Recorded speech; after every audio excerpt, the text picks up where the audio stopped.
Olá, você que nos acompanha aqui no canal do Instituto Brasil-Israel. Como em toda sexta-feira, estamos aqui com a jornalista Daniela Kresh, correspondente do IB em Israel, para falar sobre os principais assuntos da semana no país. Quero pedir para você deixar o seu like aqui no vídeo, a sua inscrição em nosso canal, também o comentário aqui embaixo, que a participação do público, a participação da audiência é muito importante. A edição passada do Expresso Israel aí atingiu a marca de 3.000 visualizações, muita gente comentando também, deixando joinha, e é legal ver esse engajamento aqui nas redes do IB. Dani, como de costume, mais uma semana agitada em Israel, né, com assuntos aqui que a gente volta a falar, e como a escalada no norte do país, por exemplo, e eu abro essa edição do Expresso falando desse assunto, né, porque esta quinta-feira foi um dos piores dias de ataques do Hezbollah contra o norte de Israel. Foram mais de 200 foguetes em apenas 2 horas, um tempo muito curto. E o que aconteceu e qual é a chance de haver uma guerra real entre Israel e o Líbano? Oi, bom dia, boa tarde, boa noite para todo mundo que está vendo aí. Aqui já é 11 horas da noite da quinta-feira, né, dia 4 de julho. Se tem algum americano feliz de independência. Não, realmente esse dia 4 de julho foi muito tenso no norte de Israel. Já desde o dia 7 de outubro há ataques, e a gente fala disso todo expresso. Desde o dia 7 de outubro, todo mundo só fala de Gaza, tal, mas o norte de Israel também está sob ataque do Hezbollah, que é amiguinho do Hamas e financiado pelo Irã, igualzinho ao Hamas, mais ainda, muito mais ainda. E esse grupo terrorista chamado Hezbollah, no sul do Líbano, ataca todos os dias Israel desde 7 de outubro para acabar com Israel. Né? A ideia do Hezbollah é justamente acabar com Israel, exatamente como o Hamas fez, o que o Hamas quer, né? Como o Hamas começou, né, fez esse ataque terrorista no dia 7 de outubro, pegou todo mundo de surpresa, o Hezbollah quis mostrar sua felicidade e sua solidariedade ao Hamas, atacando Israel também pelo norte. Desde o começo a gente eu dizia, né? Os ataques não passam um nível, uma linha vermelha, não passam dessa linha, porque o Hezbollah não quer começar uma guerra de verdade. O Hezbollah está atacando, mas ele não está atacando a ponto de ser, sei lá, casos belos já tem caso de guerra, mas não quer passar de uma linha específica que não faça com que Israel realmente entre numa guerra contra o Líbano inteiro, né? Porque o Hezbollah ocupa todo o sul do Líbano, mas é um partido que também é um partido que está influente, né, na política libanesa, e é um partido que, inclusive, tem um bairro inteiro em Beirute que é só de pessoas desse partido, dessa facção. E se começar uma guerra verdadeira, e se o Hezbollah atacar Tel Aviv, atacar Haifa, Israel vai atacar Beirute, e vai atacar Beirute feio. Ninguém quer isso. E Israel fala, não queremos isso. Só que o Hezbollah, incentivado, né, pelo Irã, está cada vez mais atacando com mais ousadia Israel, e Israel começou a atacar de volta. Então, hoje o que aconteceu foi que Israel atacou um grupo, né, de um comandante de uma unidade Aziz, um comandante da frente sul do Hezbollah, chamado Muhammad Neamar Nasser. E esse Muhammad Nasser, que já é bem conhecido aqui, eu não sei falar muito bem o nome dele, não, mas o pessoal de segurança que sabe bem quem é esse cara desde a última guerra com o Líbano, que foi em 2006. É um cara altamente radicalizado, extremista, terrorista. Então, esse cara, ele morreu, né? Foi morto por Israel. E aí, em resposta, o Hezbollah vai aumentando os ataques contra Israel, e isso vira um ataque, contra-ataque, que pode levar a uma guerra que os dois lados dizem, não queremos. Só que eu me lembro, eu estava aqui em 2006, começou exatamente assim também. Quer dizer, não começou bem assim, né? Começou com o Hezbollah matando 2 soldados e sequestrando 2, mas sempre naquela, não, vamos, se me atacarem, aí eu ataco, mas se você não... Aí vai indo, quando se viu, já entrou numa guerra grande. Nesse momento, já existe uma guerra de atrito, que se chama aqui, né? Com mais de 80 mil pessoas evacuadas de todo o norte de Israel, que não voltam às suas casas há 9 meses, desde o 7 de outubro, e cada vez mais ataques com incêndios em todas as florestas, né? Não florestas, mas todas a área verde do país. A área verde, os campos, né? As áreas do país, né? que são parques nacionais, né? Então, isso novamente aconteceu hoje, depois de alguns dias um pouco mais calmos, por causa desse comandante do Hezbollah que Israel matou, que encontrou uma oportunidade, né? Descobriu onde o cara estava e matou o cara.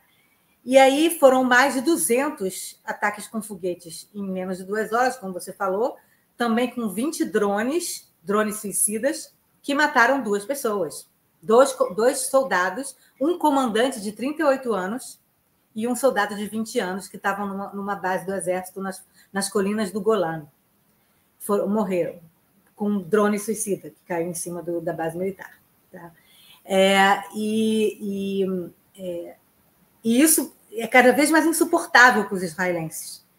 E já existe uma maioria da opinião pública que quer uma guerra contra o Hezbollah.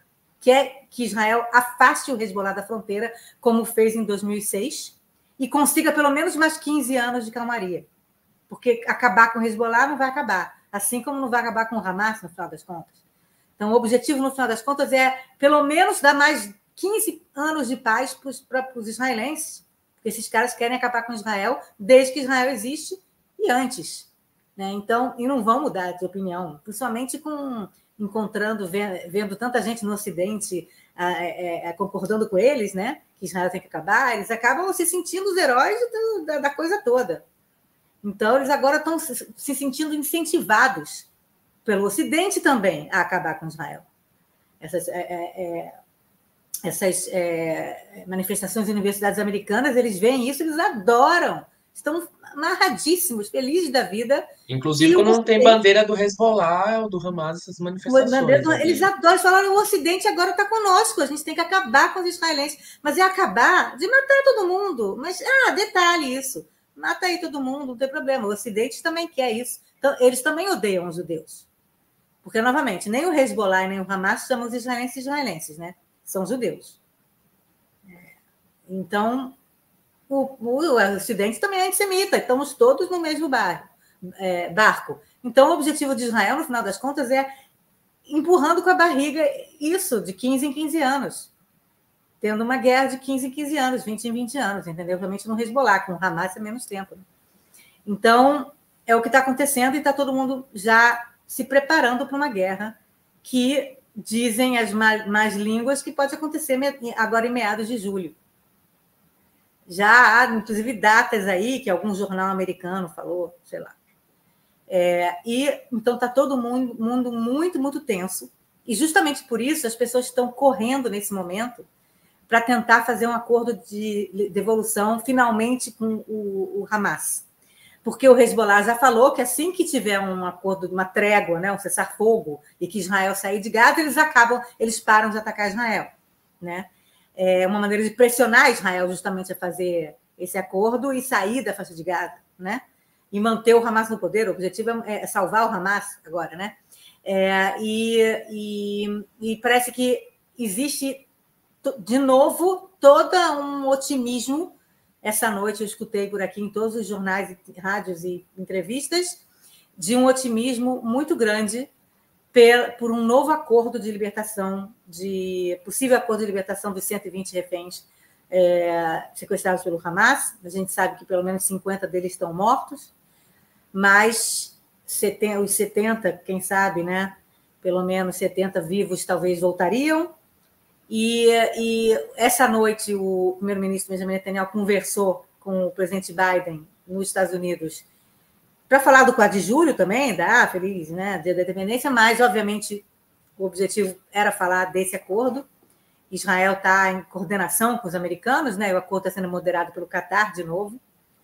E o Netanyahu aceitou enviar uma delegação para o Catar para fazer essa negociação, e parece que há otimismo dos dois lados, e não sei exatamente o que leva o Hamas a aceitar nesse momento, mas o que eu escutei por aqui é que o Hamas está muito preocupado com a presença israelense naquela estrada Filadélfia, na fronteira entre Hamas, entre a faixa de Gaza e o Egito. Esse é o lugar onde passam os principais túneis de contrabando de armas, de tudo que você pode imaginar, do Egito para Gaza. É por lá que passa tudo que entra em Gaza, porque o Egito mantém a fronteira fechada, ninguém fala nada, todo mundo acha ótimo que o Egito mantenha a fronteira fechada. Israel mantém uma fronteira também quase hermética. Mas como é que entram as coisas em Gaza, então? Por debaixo da terra, e debaixo da terra tem um monte de túneis que gente dos dois lados ganham dinheiro, tem grupos e clãs que fazem muito dinheiro com o contrabando de coisas que entram e saem da faixa de Gaza. Inclusive, a fronteira é mantida hermética justamente para dar dinheiro para essas pessoas, e essas pessoas pressionam que a fronteira fique fechada, porque assim elas ganham muito dinheiro, qualquer coisa que elas contrabandeiam para dentro de Gaza. Então, o Hamas precisa, é como se fosse o único... se você fechar isso, essa fronteira, acabar com esses túneis, aí realmente o Hamas não tem como receber nada do exterior, né? Principalmente os armamentos, né? Que é o que o Hamas se interessa. Então o Hamas está muito preocupado que Israel tomou o controle já dessa fronteira, tá? E o que o Hamas quer agora, então, na verdade, em troca da devolução dos sequestrados, é que Israel saia da fronteira. Eu não sei se era já o objetivo estratégico do Exército, junto com o governo, de ocupar essa fronteira justamente para oferecer, em troca dos reféns, a saída, né? Ou se o governo israelense quer ficar lá na fronteira. Eu fico achando que é mais a primeira coisa que eu falei, porque há um otimismo grande também entre os próprios israelenses nesse momento, inclusive o Gadi Eisenkot, que é aquele general que estava no gabinete de segurança, não está mais, mas ainda participa lá das discussões, e ele falou, a gente nunca esteve tão perto de um acordo de libertação dos reféns. Então, é possível que houve uma estratégia israelense aí de pressionar a entrada em Rafah e a entrada, principalmente nessa fronteira, a estrada Filadélfia, né? Que justamente para pressionar o Hamas a aceitar um acordo de troca de prisioneiros. Não é troca de prisioneiros, é devolução dos reféns, né? E, obviamente, além disso, Israel aceitaria se retirar totalmente da faixa de Gaza, e aceitaria também a libertação de milhares de presos palestinos. Tá? Agora, parece que esse é um preço ruim, mas é o melhor preço possível que Israel tem nesse momento a pagar para terminar a guerra nesse momento. Quer dizer, a ideia seria terminar agora a guerra, que é uma coisa que o Netanyahu não queria fazer, mas não tem mais nada que o exército israelense possa fazer lá dentro. Tipo, em termos táticos, o exército israelense acabou sua missão lá. Não tem mais o que fazer lá dentro em termos táticos. Já todas as unidades do Hamas foram debandadas. Então, não tem mais muito o que o exército israelense fazer lá. Agora é toda uma questão mais de diplomacia mesmo, entendeu? Então, é possível que isso seja uma estratégia, eu não sei. Também não sei se eu acredito tanto na inteligência das estrategistas desse governo israelense. Então, eu não sei muito bem se é estratégia ou se não é, mas temos aí, então, uma piora na situação do norte, mas um pouco de otimismo de que talvez esse acordo de libertação dos reféns possa acabar com a guerra nos dois lados. Né? Tem uma imagem de um dos ataques hoje. Isso foi um dos ataques com drones hoje, com drones e foguetes hoje. Né? Isso todo o norte de Israel, a fronteira com o Líbano, está pegando fogo, incendiando milhares de quilômetros de florestas naturais e casas e pessoas mortas. Já tem mais de 40 pessoas, 40 israelenses que foram mortos por drones suicidas nos últimos 9 meses. É uma situação muito triste, né, Dani? O país ter refugiados internos, praticamente, aí, que é essa população do norte de Israel. E eu fico imaginando que agora aí o verão, o tempo seco, né? Então, acho que para os incêndios aí é um fator que acaba piorando, né? Fazendo com que se alastre. E, enfim, é uma situação que é muito complicada, muito triste. É uma coisa que você falou na edição do Expresso passado, né? Eu fiquei refletindo aqui e ouvi algumas pessoas falando que uma guerra entre Israel e o Hezbollah é muito diferente de uma guerra entre Israel e o Hamas, né? Pelo poder de fogo que o Hezbollah tem, que, enfim, vai ser triste e mortal para ambos os lados, né? Ambos E os aí, lados. Israel não tem é, o domo de ferro que Israel tem contra os foguetes do Hamas, não vão pegar os mísseis teleguiados do Hezbollah. É outro nível de armamento. Vai ter milhares de mortos em Israel também. E muitos milhares de mortos no Líbano. Então, há um esforço concentrado dos americanos agora para evitar isso, né? Para evitar isso e, quem sabe, esse esforço internacional pode realmente ajudar a acabar essa guerra nesse momento, sim, nas sim. duas frentes, né? Duas frentes. E aí, Dani, você falou, né, em relação ao possível acordo, né, de libertação de prisioneiros palestinos, enfim. Eu queria aproveitar e puxar esse gancho aqui para a gente entrando no segundo assunto dessa edição do Expresso, que foi a libertação do diretor do Hospital Shifa, né, que acabou causando protestos. O diretor do Hospital Shifa, ou Shifa, que foi detido depois do 7 de outubro, foi libertado por Israel. Isso causou alvoroço em Israel, protestos, mas ele não foi o único. E o que está acontecendo nas prisões israelenses após o 7 de outubro? Está ligado de fato a esse possível acordo ou são outras questões? Pois é, eu queria propor um pensamento que a gente não pensou muito. Também não falei desse assunto até agora, porque eu também não pensei muito nisso. Imagina quantos mil palestinos terroristas que entraram e se infiltraram dentro de Israel. Não estou falando de inocentes, porque todos os que estão presos foram, não todos, mas a maioria dos que estão presos aqui foram os que entraram dentro de Israel, né, no 17 de outubro. A maioria, né, nem todos, depois eu explico melhor. Mas dá um número de quantos presos palestinos você acha que tem em Israel desde o 17 de outubro? Eu? É. Uns 350, vai. Multiplique isso por 10, 3 mil. 3 mil, porque houve mais ou menos 3.500 por aí, ou 4 mil pessoas, palestinos, que entraram em Israel no dia 7 de outubro, sendo que a maioria deles eram terroristas do Hamas, armados e com não sei o quê, que tinham se preparado. Cada vez mais a gente vê imagens deles se preparando dias antes, semanas antes, estavam muito, muito organizados e muito preparados para o que aconteceu no dia 7 de outubro. Mas junto com eles entrou também outras pessoas, cidadãos do bem, que foram lá aproveitando o ensejo para roubar alguma coisa numa casa, roubam um computador aqui, roubam uma televisão ali. Tá? Então, desses quase 4 mil que entraram em Israel e mataram 1.200 pessoas, e sequestraram 250 e tocaram o terror mesmo, não é expressão, né?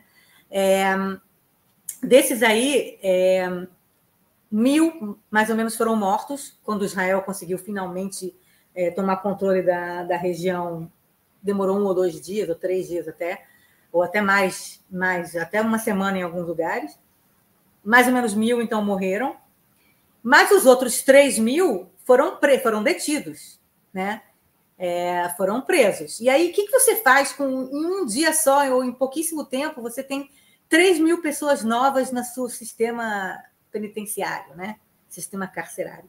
Israel é um país pequeno, não tem tantos leitos, assim, digamos, celas em prisões. De repente, 3 mil. Você fala hoje de mais ou menos 6 mil presos palestinos antes do 7 de outubro, em 70 anos da história de Israel. E, de repente, isso, quer dizer, mais 3 mil em um dia só, sem contar os presos internos israelenses, porque, infelizmente, não sei quem está assistindo aqui, mas tem israelense que também né, rouba, mata, é mau, comete crime cibernético. Então, tem um monte de israelense aí, judeu, não judeu, druso, muçulmano, cristão, um monte de gente presa, tá? Seres humanos normais que estão presos. De repente, tem 3 mil a mais num dia só. O que você vai fazer? Como é que vai ser essa logística? Eu não pensei nisso antes, mas você imagina o serviço carcerário, de repente, 3 mil terroristas, né? Bota eles onde? Então, eles foram levados para uma base militar perto de Beersheba, chamada Sde Teimá, né? o campo do Iêmen, o campo iemenita, Sde Teimá em hebraico. E esse lugar, nessa base militar, ele era um lugar de chegada, sempre foi, né? Existe, é uma espécie de cadeia, onde as pessoas que foram presas, foram detidas, estão levadas, mas não podem ficar mais do que 2 semanas. É só para começar os trâmites jurídicos, ver se a pessoa realmente vai ter um processo judicial, se vai ser solta, né? Centro de detenção provisório. Um centro de detenção, né? De triagem, né? De presos, temporário, de 2 semanas. Não tem lá uma infraestrutura de uma prisão de presos de alta periculosidade. Não tem lá, por exemplo, uma clínica médica, entendeu? Não tem lá todas as condições, inclusive, que são pedidas pelo mundo, pela ONU, de como lidar com presos, né? Quer dizer, mas não dava, porque não tem como construir do dia para a noite mais uma prisão em Israel para 3 mil pessoas, né?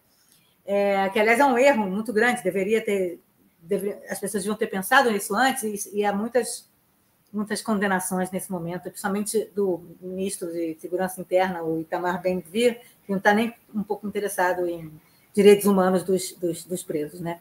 E aí, o que acontece é que, de repente, num lugar que caberiam, sei lá, 200 pessoas, né? Meio que um centro, como você falou, de detenção de temporária, né? De triagem, de repente tem 3 mil pessoas, e aquele caos dos primeiros dias, dos primeiros meses, como é que vai julgar? Como é que vai... quem vai processar todos os inquéritos relacionados a esses 3 mil? Pensa que eu não sei quantas pessoas foram julgadas no julgamento de Nuremberg depois da Segunda Guerra Mundial, mas eu não sei se foram 3 mil de uma vez só. Você julgando 3 mil pessoas sem saber o que a pessoa fez, se a pessoa matou alguém, estuprou alguém, se a pessoa só roubou, ou se a pessoa só estava lá de gaiato, ou se a pessoa realmente era o comandante dos terroristas. Como é que você vai conseguir identificar exatamente quem são essas pessoas, as 3 mil, em pouco tempo, né? Então, é muito complicado. O serviço de carcerário israelense pirou no meio de uma guerra, a confusão toda. 3 mil pessoas vai fazer o quê? Então, depois de algum tempo, até ONGs de direitos humanos e até mesmo, né, os próprios serviços carcerários falaram: não tem condição, a gente vai ter que libertar os que a gente conseguiu identificar que não cometeram crimes hediondos. Então, se o cara foi lá e só roubou uma televisão, libertou. Se o cara foi lá e só estava dirigindo o Jeep, mas não matou ninguém, libertou. Então, desses 3 mil que foram detidos nos primeiros dias, 1.700 já foram libertados, voltaram para Gaza. E ninguém estava falando sobre isso, porque ficou meio assim, debaixo dos panos. Não era um assunto muito interessante. Mas agora isso veio à tona por causa da libertação de um preso específico, que é esse cara chamado... deixa eu ver o nome dele aqui. Eu vou descobrir o nome dele. Muhammad Abu Salmiya, que era o diretor do Hospital Shifa, na cidade de Gaza, né? Que é aquele hospital que, na verdade, embaixo funcionava todo um headquarters, um escritório central do Hamas, embaixo do hospital, né? E aí, e eu não sei, e as pessoas, cada um fala uma coisa, tem gente que diz não, que ele cooperava com o pessoal do Hamas, outros dizem não, ele não tinha como dizer não, mas na verdade ele não era a favor do Hamas. Quer dizer, eu não sei, nunca falei com ele. Então, não sei o que, na verdade, ele estava envolvido, não estava envolvido, não. Mas, realmente, ele era um preso um pouco mais, de uma categoria um pouco mais alta, um cara responsável por um local onde a gente sabe que reféns israelenses morreram. Tem aquela Noa Marciano, que foi uma das primeiras reféns que o corpo foi recuperado, ela morreu dentro do hospital. Então, ele, como responsável pelo hospital, estava detido em Israel. Só que como o que a gente faz com os presos agora? Falaram, não, mas a gente não tem provas de que ele matou alguém ativamente. Então, vamos libertar. Só que isso foi comemorado lá em Gaza como, que maravilha, né? Os israelenses libertaram o nosso herói, né? O que deixou os israelenses bastante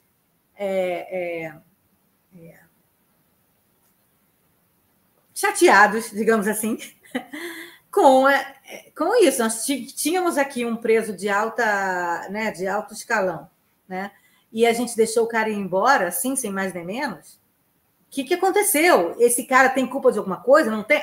Houve alguma investigação verdadeira para saber qual foi o envolvimento dele com o Hamas ou não? Ou é só porque não tem leito? Só porque não tem cama carcerária em prisão?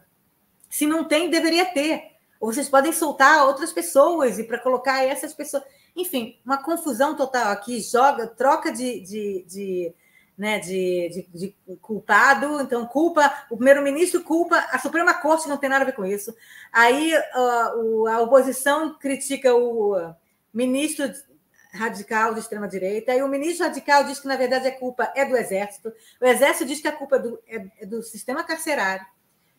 Então, está uma confusão total com isso, e esse assunto veio à tona agora. Eu vou coloco agora para vocês um vídeo da chegada dele a Gaza e o que ele falou. Depois eu vou comentar o que ele falou. Está em inglês, com legendinha em inglês, vou comentar o que ele falou depois.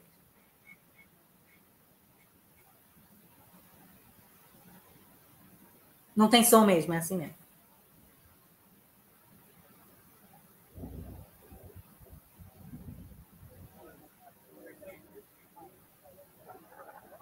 تعرضنا لتعذيب شديد وتم كسر اصبع الابهام حتى الان لا نستطيع يعني الصغير عفوا، وتم يعني اكثر من مره التعرض لي بضرب في الراس ونزول الدم اكثر من مره. هناك تعذيب شبه يومي كان في السجون الاسرائيليه، يعني عندما يتم اقتحام غرف السجناء يوميا ويتم الاعتداء عليهم بالضرب المبرح يوميا.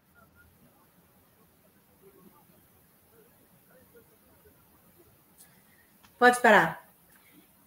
Bom, então, né, ele quebrou o dedinho mindinho dele e reclamou que batiam nele, não sei o quê. Eu não sei. Não sei se é verdade, se ele está falando lá porque ele está também sendo observado pelo Hamas e mandaram ele falar exatamente isso. Não sei se ele concorda com isso, se ele virou a marionete ou se ele realmente pensa tudo isso que ele falou, se ele está muito chateado que o dedinho mindinho dele quebrou. Mas isso é um vídeo do New York Times. E aí, novamente, Israel é o pior país do mundo porque quebrou o dedo mindinho do líder, do cara do hospital.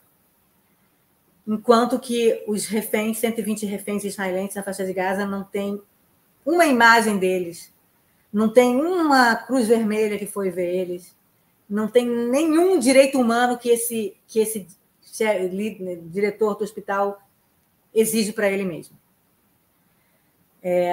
Não vou dizer que eu ponho minha mão no fogo que o sistema carcerário israelense e o Shin Bet, o Sherut Bitachon, né, o serviço de segurança israelense, usa luva de pelicas e fala, queridinho, quer um chá? Não. A gente sabe que a gente está falando de serviço de segurança, todo mundo viu aqui Tropa de Elite no Brasil, todo mundo sabe o que é Guantánamo dos americanos depois do 11 de setembro. Então, imagino que não deve ser fácil mesmo você estar numa prisão israelense se você é um terrorista. Tá? Não vou dizer aqui que eu tenho certeza que eles não batem em ninguém. Mas você ficar reclamando depois que o grupo terrorista que você acoberta no seu hospital comete uma atrocidade, matando 1.200 pessoas, você reclama que quebraram seu dedo, eu achei de um cinismo absurdo esse depoimento que ele deu, que provavelmente deve ter sido visto como um herói na faixa de Gaza. Acaba virando quase não, né? Um tipo de Marte aí, de pessoa a ser seguida, exaltada como exemplo. E é isso, né? Você vê mesmo imagens divulgadas dos sequestrados, né, israelenses, quando o Hamas faz aquele jogo psicológico, mesmo com as imagens divulgadas, com os relatos, né, com as condições que a gente às vezes consegue ver nos vídeos, tem pouca repercussão, pouco engajamento, pouca nota de solidariedade, quando às vezes não tem um antissemitismo, né, Dani? De quando não tem o Roger conspiração, Waters fake falando news. quando tem o Roger Waters falando que é mentira, que não aconteceu nada. Mas, obviamente, o Roger Waters deve ter falado, puxa, esse cara foi torturado na prisão israelense. Torturado. Quebraram o corpo todo dele e os israelenses inventaram o 7 de outubro. É provavelmente o que o Roger Waters realmente pensa, e muitos como ele, né? E divulga e acaba atingindo milhões aí de pessoas. Mas, bom, entrando no terceiro e último assunto dessa edição do Expresso, a gente vai falar aqui de uma fusão, né, de dois partidos israelenses. O Partido Trabalhista, que governou Israel nos primeiros 30 anos do país, acabou. Os trabalhistas se uniram ao Partido Meretz, que é o partido judaico mais à esquerda no espectro político. E o que isso quer dizer para a política israelense? Esses dois partidos aí unem forças, né, para ter agora um partido único de esquerda, com um pouquinho mais de cadeira na Knesset. Qual que é o impacto dessa fusão, Dani? Pois é, eu inclusive já vou dizendo que eu escrevi um texto sobre isso, que está no site do IB, que tem tudo que eu falar aqui, vocês podem dar uma olhada no texto, o texto está mais organizado do que eu falando, e vai ter mais informações, tá? Mas eu vou dar uma palhinha. Por isso que eu trouxe esse assunto para cá, porque eu acho que é muito importante, porque é um terremoto político em Israel. Mas como tem acontecido tanta coisa em Israel nos últimos 7 meses, tanta coisa todo dia, tanta coisa que a qualquer momento da história de Israel seria manchete por 2 semanas, acontecem 3 dessas a cada hora aqui em Israel, e uma coisa que é um terremoto político, como o fim do Partido Trabalhista, deve ter ganhado a manchete de um site por meia hora só, e aí foi rebaixado para ser menos importante do que uma outra coisa que aconteceu também. É impressionante como as coisas que acontecem aqui, parece que você viveu 30 anos numa noite, né? Então, o fim do Partido Trabalhista deveria ser Nossa Senhora! Mas, em meio a tudo isso que está acontecendo, virou quase uma nota de rodapé, o que é uma tristeza, porque o Partido Trabalhista, ele é o partido... ele não existia desde o começo de Israel, não, em 1948, existia um outro partido chamado Mapai, que se uniu com outros, e aí formou o Partido Trabalhista. Mas eu estou contando já com o Mapai, antes do Mapai entrar nessa união que deu origem ao Partido Trabalhista, então já conto o primeiro-ministro de Israel, David Ben-Gurion, como se fosse o primeiro líder trabalhista. Tá? Então, você tem grandes líderes, primeiros líderes de Israel, nas primeiras 3 décadas de Israel, foram do Partido Trabalhista. Pessoas importantíssimas, e vocês todos sabem os nomes. Eu quero que você coloque aí agora a imagem na Wikipédia do nome das pessoas. Então, você tem o Ben-Gurion, o primeiro-ministro, o segundo primeiro-ministro, Moshe Sharet, vai baixando. De novo, Ben-Gurion foi o primeiro-ministro, Levi Eshkol, depois o Levi Eshkol morreu, aí entrou Yigal Allon, que também era importantíssimo, Golda Meir, Yitzhak Rabin, Begin não, está em azulzinho, já é o Likud, que entrou no poder. Tá? Então, Begin e Shamir não, mas depois foi o Shimon Peres, aí voltou o Shamir, aí depois o Rabin de novo, Shimon Peres de novo, e Ehud Barak, que foi o último primeiro-ministro dos trabalhistas. A partir de agora não tem mais vermelhinho nenhum. Então, você tem, nos primeiros 3 as primeiras 3 décadas de Israel, os grandes ícones. E não é só primeiro-ministro, você tem pessoas como Moshe Dayan, pessoas com nomes importantíssimos para a história de Israel, que foram parte desse partido que foi o fundador de Israel. Foi realmente o fundador de Israel. E eu escutei um podcast interessante essa semana de um cara, entre um dos debatedores era um cara de direita, que falava, a gente deveria dizer obrigada para eles, mesmo que a gente seja opositor hoje. Foram os 3 primeiros... Eles formaram Israel, eles criaram Israel do nada. E é um partido de direita, centro-esquerda, na verdade, mas é um partido que criou Israel com uma base socialista. Tanto que Israel não era considerada pelos Estados Unidos um aliado no começo. Pelo contrário, é o lugar onde tinha kibbutz, que era uma tentativa comunista, né? Quer dizer, uma comuna, né? Você até falou, né, Daniel? Acho que foi um Hatzmaut, cerimônias que ainda tem características desse período, né? Soviéticas, muitos imigrantes soviéticos, imigrantes judeus russos, né? Então você tem, por exemplo, aqui em Israel a gente tem o INSS israelense, que desde a criação de Israel foi criado com o INSS. Todo mundo tem aqui seguro-saúde de graça. É obrigatório você ter um seguro de saúde de graça. Todo mundo tem. Quer dizer, os americanos só podem ficar com inveja do que o cidadão israelense tem, né? O INSS de excelente qualidade aqui que Israel tem, né?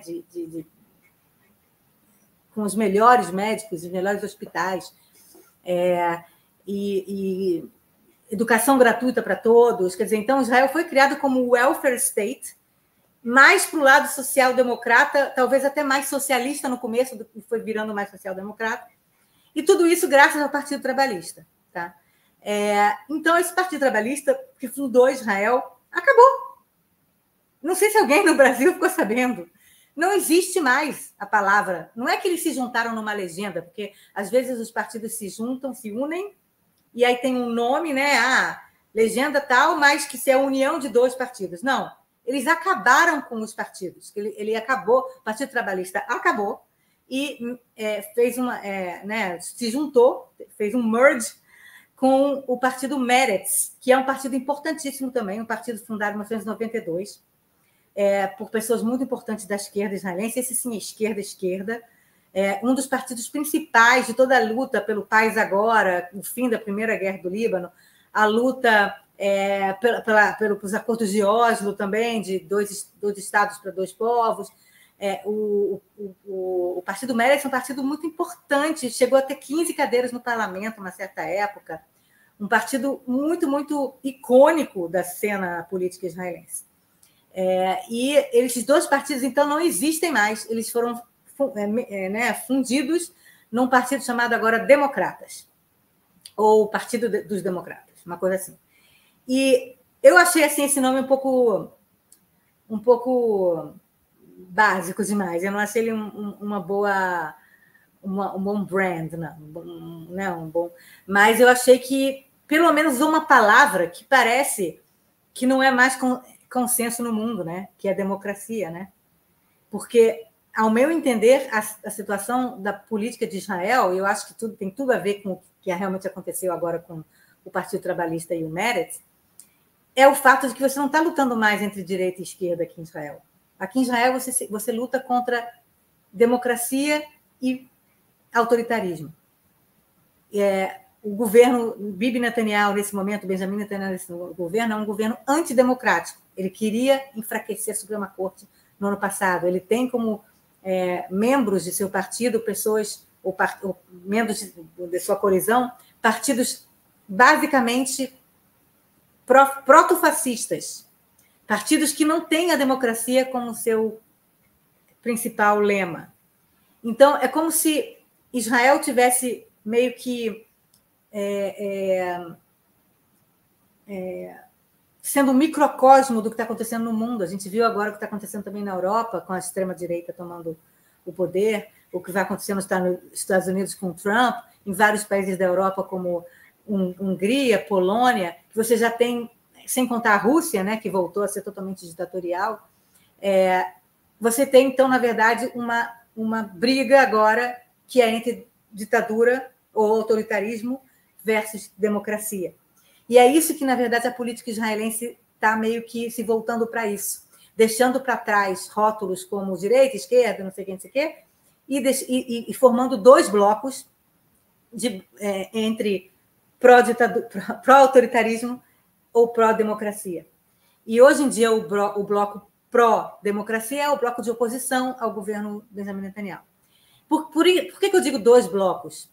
Porque não é só esquerda, tem também uma movimentação da direita israelense, uma direita anti-Bibi, porque não é toda a direita que gosta do Netanyahu, pelo contrário, metade dos direitistas de Israel, dos líderes direitistas, até dos eleitores, não concordam mais com essa coalizão que é a mais extremista, mais religiosa e mais messiânica que Israel já teve, né? Então, tem pessoas como Gideon Sa'ar, Avigdor Lieberman, Naftali Bennett, que já foi o primeiro-ministro de Israel por algum tempo, que estão se mobilizando para se unir também num partido de direita pró-democracia. E que talvez esse partido de direita pró-democracia possa colaborar com o partido de esquerda pró-democracia e fazer um grande partido, um grande bloco pró-democracia que afaste o temor de a gente ter mais vezes ou por muito mais tempo o governo que a gente tem agora, que é um governo realmente que não vê a democracia como um valor supremo, né? Então, está tendo realmente um terremoto muito grande durante essa guerra na política israelense, e eu acho muito interessante observar isso, porque eu vejo isso talvez como sendo um precursor do que talvez vá acontecer também em outros países. Em vez de direita e esquerda, a gente ter pró-democracia ou pró-autoritarismo. Acho que o Brasil também está um pouco nisso, né? Quer dizer, você tem aí também, de repente, deixa de lado aí que é esquerda e que é direita, mas pensa na democracia. Eu terminei o meu texto justamente falando isso. A essa altura, eu não me importo que um bloco de direita ou de esquerda esteja no poder, ou de centro, desde que seja democrático, desde que acredite nos valores democráticos, desde que acredite numa mudança de governo, desde que acredite nos três poderes, né? Então, eu acho muito interessante novamente, essa mudança, esse terremoto na política israelense, o fim desses partidos tão icônicos e o começo de novos blocos, de novas alianças. É um que a gente vinha até falando aqui, né, Dani, antes da guerra, muito da reforma judicial, que é isso, era o rompimento do Estado Democrático de Direito, né? Então, você ser esquerda, você ser de direita ali é uma situação que o Estado Democrático ele não existe mais, né? E você ter blocos que às vezes um setor defende uma linha econômica mais para cá, linhas de acordo para cá e para lá, mas que mantém esse pilar é fundamental, né? E uma coisa que me chamou a atenção desse novo partido, que a gente fala um pouco aqui das referências, né? É que é um ex-militar, né? É o Yair Golan.